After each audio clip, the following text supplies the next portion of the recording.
Magandang gabi sa inyong lahat mga kakosa. Ngayong gabi nga mga kakosa ay magluluto tayo ng biko dahil may magbo-birthday at pinaluto tayo ng nag-request sila na magluto tayo ng biko. At ito nga, samahan niyo ako at pupunta tayo sa pinakamalayong store dito malapit sa amin. Joke lang. Malapit sa amin at ito, pupunta tayo sa store at ipapakita ko sa inyo kung saan ako bumibili ng biko, bibikuhin. O ito, papakita ko sa inyo yung sign ng store dito. Ganyan, yung dilaw na yan ay parang trolley at hindi ko mabasa yung nakasulat Arabic. At ito nga, papasok na tayo dito dahil bibili tayo ng nyog. At ito, papakita ko sa inyo, ganyan ang nyog, ganyan kayuran dito. At yan, ipapakita ko sa inyo kung gaano kalaki ang nyog dito na binibili. Ganyan lang kalaki. At yan, yung Indianong kaibigan natin. At yan ganyan lang kalaki ang nyug na yan. At ito nga, hinanap ko yung glutinous rice na galing pa Thailand. Yan, 13 real ang isa. So, dalawa yung pinapaluto sa atin at kinuha ko na yung dalawa. At ito, balik tayo sa nyug at kinakayod na. Ganyan lang kalaki. So, apat yung in-order ko. At ang presyo nga pala ng isang nyug ay 6 real. So, times nyo na lang sa 14. At ayan, ganyan kayuran nila dito. So, pagkatapos niyan, kinuha ko na at bumili pa ako ng asukal. Ayan, ganyan ang asukal na ginagamit ko dito. Brown sugar na powder. Dahil yan ang masarap at 8 real ang isa. And to make the short story long, ito na nga, sinaing na natin yung bigas at ito, magpainit ng tubig para ilagay ko doon sa nyug na yan para pipigain natin. At pagkatapos yan ng mainit na tubig, binuhusan na at ayan, minekos-mekos ko na muna dahil nainit para mabilis lumabig. At pagkatapos kong imekos-mekos, ayan, chinek ko kung mainit at ayan, mainit pa nga. Ayan, So, pagkatapos yan, okay na yan at pipigain na natin para pakuluan na rin natin para gagawin nating latik. So, ganyan, pinipiga ko. At ayan nga, malinis naman yung kamay natin dyan. At ito na nga, pagkatapos natin pigain, ito, sasalahin na natin para hindi maisama yung mga nyug. Para yung gata lang ang maisama. At ayan, pagkatapos niyang gawin natin yung ganyan, sasalahin, ay pigain natin yan. At saka natin ilalagay sa kaldero para pakuluan natin hanggang sa matira lang yung mantika at magkalatik yung gata na yan. So, ganyan. Pag kumulo na, mikos-mikos mo para hindi masunog yung mga latik niya dyan sa gilid. Tsaga-tsaga lang para hindi masunog. Kaya, pagkatapos ng 3 hours, 36 minutes and 37 seconds, ganyan na. So, mantika na lang yung natitira. Hintayin lang natin na magkulay brown para magkalatik na siya. So, ayan, pag ganyan na ang kulay brown na, mikos-mikos nyo ng ilang segundo. At ayan, pag brown ng ganyan na, so pwede na natin iset aside yung latik na yan. Itanggalin muna natin at maiwan muna yung mantika niya, yung coconut oil na sabi ng English.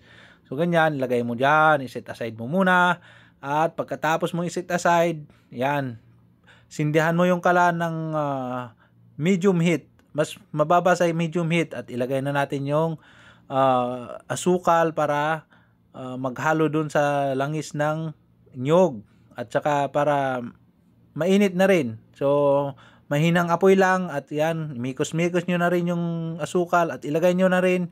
Dahan-dahan lang, huwag nyong biglain na ilagay lahat yung asukal para hindi kayo mahirapan. At ayan, mikos-mikos lang, mikos-mikos. Pagkatapos niyan, sige, pwede na. Ihalo na natin yung sinaing natin na glutinous rice. At ayan, dahan-dahan lang, ihalo-haluin nyo para maihalo yung asukal at saka yung latik ay yung lana na sabi ng Ilocano. Kaya dayta ti kaimasan nga luto ti Ilocano. So, yan. Pagkatapos, lagyan nyo ulit para mailagay lahat. Huwag nyong bibiglayin na ilagay lahat para hindi kayo mahirapan na magmekos-mekos. At ayan, habang pag mainit na yung may nasindihan nyo sa medium heat, ayan, lalambot din yan pag nahalo nyo na. Katulad nyan. So, pag hinalo nyo na, kailangan wala kayong makita na puting, na kulay puti. So, pagkatapos niyan, ayan, ilagay na natin doon sa lagayan niya. At saka, pag nilagay natin yan, kailangan na kuha tayo ng rodela para may pangpinas tayo niyan. Ayan, pag nilagay mo niyan, kailangan mo ng rodelang kahoy o kaya rodelang bakal. Joke lang. Yan, yung sandok na yan, ganyan mo. Yan yung rodelang landok na sabi ng Ilocano. So, ayan. Kasta mapitpitong makasta nagihimasin mayang. Kasta, mainit-init pa Ganyan. Pagkatapos mo yan, rodela na ganyan, kuha ka rin ng rodelang bakal, joke lang, yan, kutsara, ganyan mo, pinasin mong ganyan para pantay-pantay lahat. So, wag yung sandok dahil mahirap magganyan, kaya kutsara na lang. So, pagkatapos ng ganyan mo, ilagay na natin yung latik. Latik bang tawag dyan sa Tagalog? Hindi ko alam, basta kasta, di kasta na, Ilocano. Yan, burburan mong ganyan. Pasensya na kayo sa kamay ko, pero naghugas naman ako ng kamay. Ganyan, ganyan na. Pagkatapos yan, lagay mo din doon sa kabila para pantay. Ganyan hanggang sa malagyan lahat, pati gilid. At ayan, sabihin mo, naimasin, nananam na tagayum. See? Ganyan ang lutong Ilocano. At siyempre, hindi mawawala yung balutin mo ako sa liwanag ng iyong pagmamahal. Yan, siyempre, pinaluto lang sa atin yan. Siyempre, hindi mawawala yung balutin mo ako sa maliit na lalagyan. At saka, pagkatapos natin yan, lagay mo dyan, ganyan, balutin mo ganyan. Sikreto mo lang ganyan. Kasi nagpaluto lang sila sa atin. At pagkatapos natin, lagay mo dyan para may matikman ka naman. At lagyan mo din ng latik para miya, talap. So, ayan.